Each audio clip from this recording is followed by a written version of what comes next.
नमस्कार दोस्तों, कैसे हैं आप? उम्मीद करता हूं आप सभी अच्छे होंगे। तो आज हम बात करेंगे क्रिमिनल जस्टिस के सीज़न 4 के बारे में। अगर एक लाइन में बात कहूं तो बात यह है कि अगर आपको इसके पहले के सीज़न अच्छे लगे हैं तो ये सीज़न भी आपको अच्छे लगेंगे। इसमें आपको मैं पहले ही स्पॉइलर अलर्ट दे देता हूं।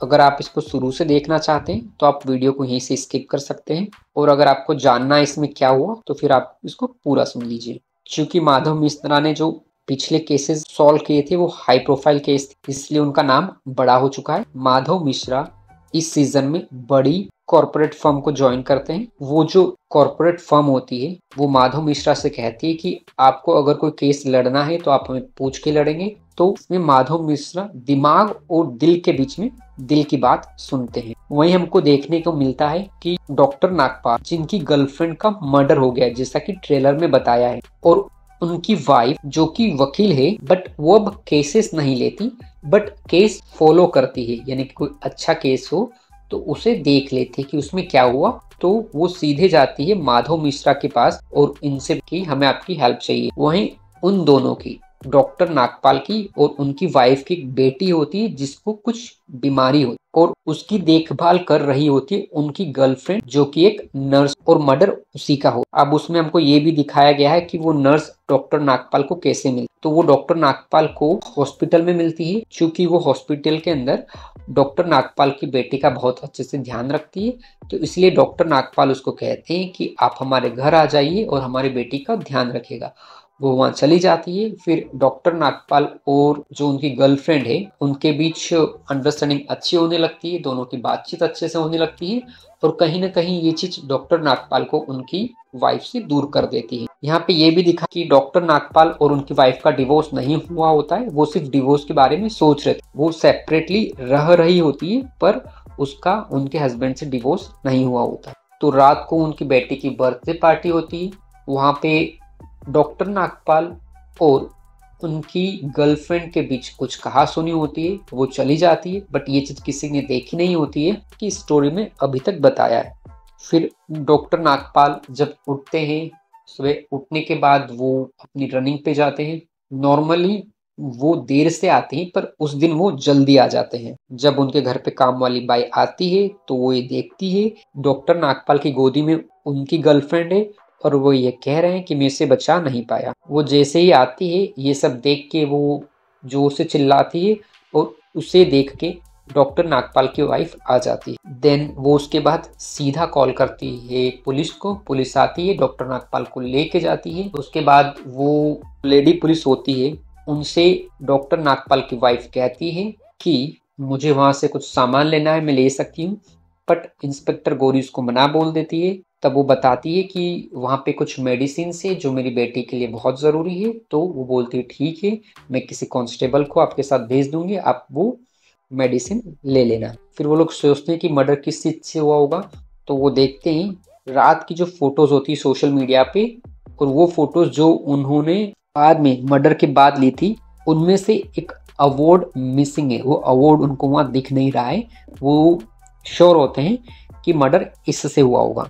और वहीं पे जब उसकी रिपोर्ट्स आती है तो उसमें पता चलता है कि जिसने भी मर्डर किया है वो राइट हैंडेड है, और उसने कट एग्जैक्ट वही लगाया है जहां लगाना चाहिए था। फिर उसके बाद मिश्रा जी के साले वाला सीन आता है बाद में, जिसमें दिखाते हैं हाँ वो मंगेश को फॉलो कर रहा होता है जो कचरा उठाने का काम कर रहा होता है। उसकी वीडियो बना के वो मीडिया में दे देता है। मीडिया के प्रेशर के कारण पुलिस उसे अरेस्ट कर लेती है।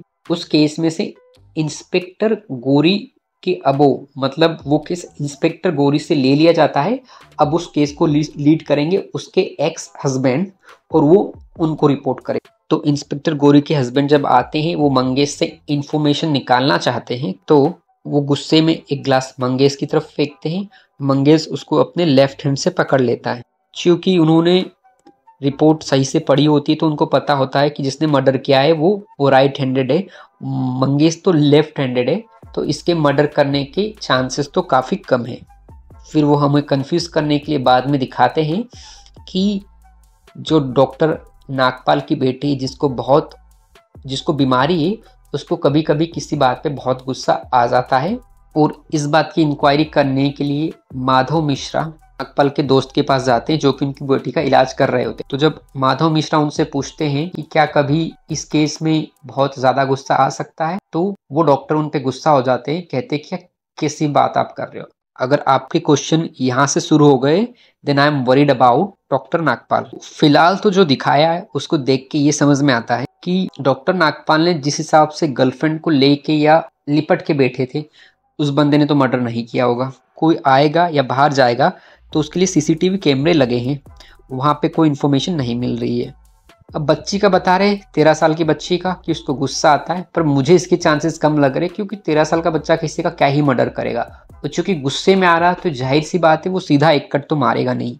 और जैसा कि आगे ट्रेलर में बताया गया कि डॉक्टर नागपाल और उनकी वाइफ दोनों एक्यूज बन गए हैं, तो मुझे लग रहा है हो सकता है जो कुछ हो, पर जहां तक अभी जिस हिसाब से इन्होंने स्टोरी बताई है वहां तक तो मुझे अंजू यानी कि डॉक्टर नागपाल की वाइफ वो लग रहा है कि शायद वो क्रिमिनल हो। बाकी ठीक है, देखते आगे किस हिसाब से वो स्टोरी दिखाते हैं, क्या बताते हैं। बट इन्होंने एक चीज़ बहुत स्मार्टली यहाँ पे खेल ली है कि 3 वीडियोस पहले निकाल दिए, अब बाकी की वीडियोस जो है हफ्ते में एक वीडियो डालेंगे। तो यार ज़्यादा ही कर देते या पूरा ही साथ में रिलीज़ कर देते तो ज़्यादा सही होता। खैर ठीक है, जैसी उनकी इच्छा। अगर आपने देखा है तो आप बताओ कैसे लगा, नहीं देखा है तो पहले के कुछ एपिसोड देख सकते हो। बाकी जो फर्स्ट वाला था वो मेरा फेवरेट था, जिसमें विक्रांत मैसी और जैकी श्रॉफ। बाकी यार वीडियो को लाइक करो, चैनल को सब्सक्राइब करो, करो यार, मेहनत लगती वीडियो बनाने में। जय हिंद, वंदे मातरम।